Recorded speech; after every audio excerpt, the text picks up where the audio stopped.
और मैं खुद भी ऑस्ट्रिया के लिए अप्लाई कर रहा हूँ। उसके बाद लिविंग एक्सपेंसेस, अगर आपने मास्टर या बैचलर के लिए जाना है तो मार्क्स की क्या रिक्वायरमेंट है, उसके अलावा जो आइट्स की रिक्वायरमेंट, ना ही आपका कोई एम्बेसी इंटरव्यू है।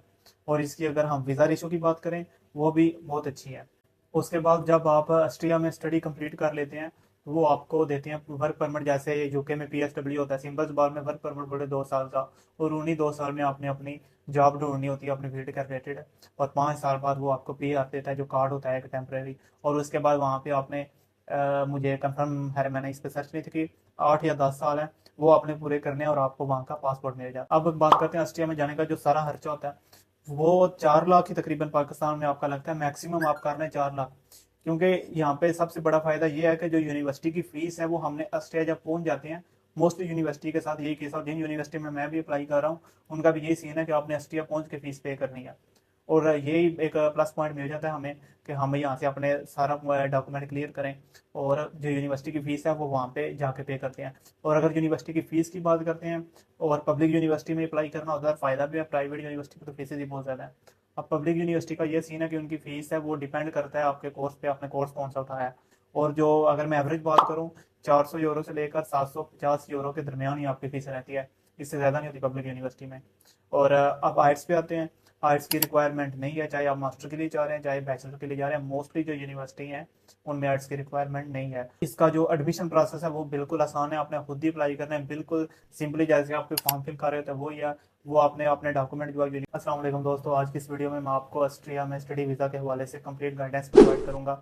और मैं खुद भी ऑस्ट्रिया के लिए अप्लाई कर रहा हूँ मास्टर के लिए। तो मैंने सोचा क्यों ना एक यूट्यूब पे प्ले लिस्ट बनाई जाए जिस पे प्रॉपर ऑस्ट्रिया के रिलेटेड मैं जो भी वीडियो अपलोड करूँ, एम्बेसी जाऊँ, जो जो डॉक्यूमेंट लीगलाइज कराना है, जो भी तरीकाकार है वो सारा आपके साथ शेयर करता जाऊँ। तो उसके बाद मैं अभी एक प्ले लिस्ट बनाऊंगा ऑस्ट्रिया स्टडी वीज़ा के प्रोसेस के नाम से, और उसी में मैं ऑस्ट्रिया के रिलेटेड सारी वीडियोस अपलोड करूंगा।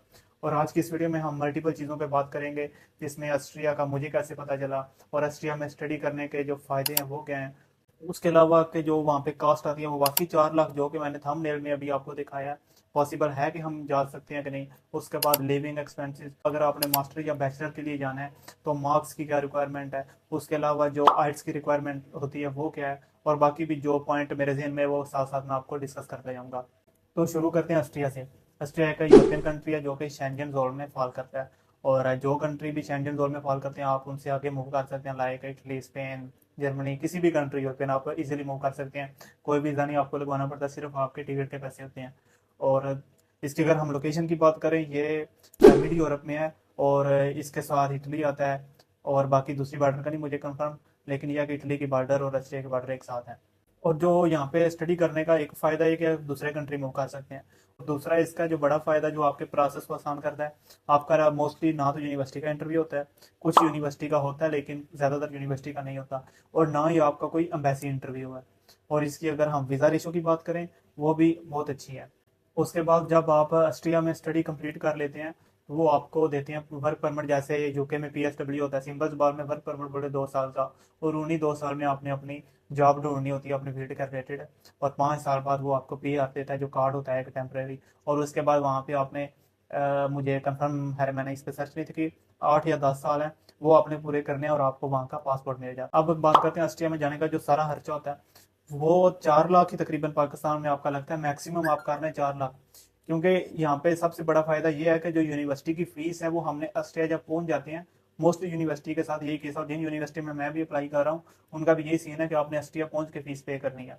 और यही एक प्लस पॉइंट मिल जाता है हमें कि हम यहाँ से अपने सारा डॉक्यूमेंट क्लियर करें और जो यूनिवर्सिटी की फ़ीस है वो वहाँ पे जाके पे करते हैं। और अगर यूनिवर्सिटी की फ़ीस की बात करते हैं और पब्लिक यूनिवर्सिटी में अप्लाई करना होता है, फ़ायदा भी है, प्राइवेट यूनिवर्सिटी की तो फीसेज ही बहुत ज़्यादा है। अब पब्लिक यूनिवर्सिटी का ये सीन है कि उनकी फ़ीस है वो डिपेंड करता है आपके कोर्स पे, आपने कोर्स कौन सा उठाया है। और जो अगर मैं एवरेज बात करूँ, 400 यूरो से लेकर 750 यूरो के दरमियान ही आपकी फ़ीस रहती है, इससे ज़्यादा नहीं होती पब्लिक यूनिवर्सिटी में। और अब आर्ट्स पे आते हैं। आर्ट्स की रिक्वायरमेंट नहीं है, चाहे आप मास्टर के लिए जा रहे हैं चाहे बैचलर के लिए जा रहे हैं, मोस्टली जो यूनिवर्सिटी हैं उनमें आर्ट्स की रिक्वायरमेंट नहीं है। और जिन 3 यूनिवर्सिटी में मैं अप्लाई करूंगा और उनमें भी आर्ट्स की रिक्वायरमेंट नहीं है। और इसका जो एडमिशन प्रोसेस है वो बिल्कुल आसान है, आपने खुद ही अप्लाई करना है, बिल्कुल सिंपली जैसे आप कोई फॉर्म फिल कर रहे होते हैं वो, या वो आपने अपने डॉक्यूमेंट जो है यूनिवर्सिटी को देने हैं, यूनिवर्सिटी ने या तो आप ऑनलाइन सबमिट करवा सकते हैं, और दूसरा कुछ यूनिवर्सिटी डिमांड करती हैं कि आप जो हमारे डॉक्यूमेंट है वो कोरियर के थ्रू करवाएं। तो फिर वो कोरियर का भी खर्चा तकरीबन 15,000 हो जाता है। तो डॉक्यूमेंट जब आपके वहाँ पहुंच जाते हैं उसके बाद यूनिवर्सिटी आपको देती है एक्सेप्टेंस लेटर। एक्सेप्टेंस लेटर लेके आपने एम्बेसी में अपॉइंटमेंट लेनी होती है। अब बात करते हैं कि कितनी परसेंटेज पे हमारा इजीली एडमिशन हो सकता है। ये भी यूनिवर्सिटी टू यूनिवर्सिटी वेरी करता है, लेकिन मोस्टली जो है कि 60% अगर आपके प्लस मार्क्स हैं, चाहे आप बैचलर के लिए जा रहे हैं या मास्टर के लिए, तो आपका इजीली एडमिशन हो जाता है। और अगर हम स्टडी गैप की बात करें तो 5 साल तक स्टडी गैप एक्सेप्टेबल है मेरी सर्च के मुताबिक। बाकी मैं कोई कंसल्टेंट तो हूँ नहीं जो मुझे एग्जैक्ट पता हो, आप खुद से सर्च कर सकते हैं, लेकिन मेरी रिसर्च के मुताबिक 5 साल तक अगर आपका गैप है तो आप इजीली अप्लाई कर सकते हैं। अगर हम बैंक स्टेटमेंट की बात करें तो बैंक स्टेटमेंट ऑलमोस्ट 30 लाख है अगर आपकी जो एज है वो 23 ईयर से कम है। अगर इससे ज़्यादा है तो 40 लाख तक आपकी बैंक स्टेटमेंट जा सकती है। अगर हम ऑस्ट्रिया में लिविंग एक्सपेंस की बात करें तो वो ऑलमोस्ट 500 यूरो पर मंथ होता है आपका। और अगर हम ये बात करें कि वहाँ से हम कितने कमा सकते हैं एज अ स्टूडेंट, तो मैंने भी डिफरेंट यूट्यूब से वीडियो देखी हैं और ऑनलाइन भी रिसर्च की है, तो ये है कि आप 1200 यूरो तक आसानी से चले जाती हो पर मंथ। और ये है कि आप वहाँ जाके अपनी फीस जो अपना खर्चा है वो आसानी से निकाल सकते हो और आगे नेक्स्ट मूव कर सकते हो किसी और कंट्री के लिए भी आपने जाना हो। अगर आप बैचलर के लिए जा रहे हैं तो आपकी मैट्रिक सर्टिफिकेट, इंटर सर्टिफिकेट और उसके बाद जो मार्कशीट होते हैं, मार्कशीट मतलब जो हमारा रिजल्ट कार्ड होता है जो हमें ओरिजिनल मिलता है स्कूल की तरफ से, वो भी साथ है। ये सारे डॉक्यूमेंट साथ में आपका करेक्टर सर्टिफिकेट है, टू रेफरेंस लेटर। वो रेफरेंस लेटर क्या होते हैं, वो जहाँ से आपने लास्ट इंटर किया होगा वहाँ से बनवाने हैं, तो वो बना देते हैं कि हम रेफर करते हैं स्टूडेंट, यानी में कुछ इस तरह का सीन होता है वो। उसके बाद इंग्लिश प्रोफिशिएंसी लेटर भी आपको वो जो ला आपका अदारा होगा जहाँ से आपने इंटर किया है वो ही बना के देगा। और ये सारे डॉक्यूमेंट आपने लीगलाइज करवाने होते हैं एसटीएन एम्बेसी से। वो ऑलमोस्ट आपको 8 मंथ लग जाते हैं डॉक्यूमेंट लीगलाइज करवा के। उसके बाद आपने एडमिशन अप्लाई करना होता है। एडमिशन लेटर जैसे ही आपको मिलता है तो उसके बाद आपने अपना जो वीज़ा है वो एम्बेसी में सबमिट करवाना होता है, आरपी जिसे कहते हैं। ये सारे पॉइंट मैं आपकी आने वाली वीडियो में कवर कर दूंगा। आरपी क्या होता है, रेफरेंस लेटर, जो भी एक एक चीज़ पे डिटेल वीडियो बनाऊंगा। ये आपका कोई क्वेश्चन नहीं रहेगा, इस वीडियो में मैं सिर्फ ओवरव्यू दे रहा हूँ। और अगर आप मास्टर के लिए जा रहे हैं तो आपको डिग्री चाहिए ओरिजिनल। एक होता है डिग्री कंप्लीशन लेटर, अभी हमारी मतलब हमने रिसेंटली कंप्लीट किया है तो हम उस पर अप्लाई कर लें, वो नहीं, उस पर नहीं होगा। आपको ट्रांसक्रिप्ट चाहिए, उसके अलावा आपका जो करेक्टर सर्टिफिकेट है वो, ये तीनों चीज़ें आपने लीगलाइज करवानी है ऑस्ट्रियन एम्बेसी से। और बैचलर के केस में क्या है कि आपने जो सर्टिफिकेट है उसके बाद रिजल्ट कार्ड है और साथ में करेक्टर सर्टिफिकेट, ये आपने ऑस्ट्रियन एम्बेसी से लीगलाइज करवाने होते हैं। और अगर हम इसमें इनकी जो टॉप 3 पब्लिक यूनिवर्सिटी हैं जिनमें मोस्टली स्टूडेंट अप्लाई करते हैं और मैं भी कर रहा हूँ, उनमें एक तो फेन के नाम से है शायद, और दूसरी है यूनिवर्सिटी ऑफ इंसब्रिक। इंसब्रिक या इंसब्रक है, मुझे अब कंफर्म नहीं है। और तीसरी का तो अभी मेरे जहन में नाम नहीं रहा, वो भी मैं कमेंट में या अगली आने वाली वीडियो में, यूनिवर्सिटी वाली वीडियो में बता दूंगा आपको डिटेल में। तो ये है, यहाँ पे आर्ट्स के बगैर आपका एडमिशन हो सकता है और इनकी जो फीस है वो भी 400 यूरो से लेकर 750 यूरो के दरमियान लाई कर दी है। एक वेबसाइट है स्टडी इन ऑस्ट्रिया, उसमें आपको यूनिवर्सिटी की भी लिस्ट मिल जाएगी और फिर यूनिवर्सिटी की लिस्ट आप ओपन करेंगे, आप अपना कोर्स देख सकते हैं, आर्ट्स की रिक्वायरमेंट भी देख सकते हैं है कि नहीं। और एक चीज़ मैं स्किप कर गया था, एडमिशन कब होते हैं। अगर आपने जाना है सितंबर इनटेक में तो उसके लिए जो एडमिशन है वो ओपन होते हैं जनवरी में। जनवरी से लेकर मार्च तक चलते हैं।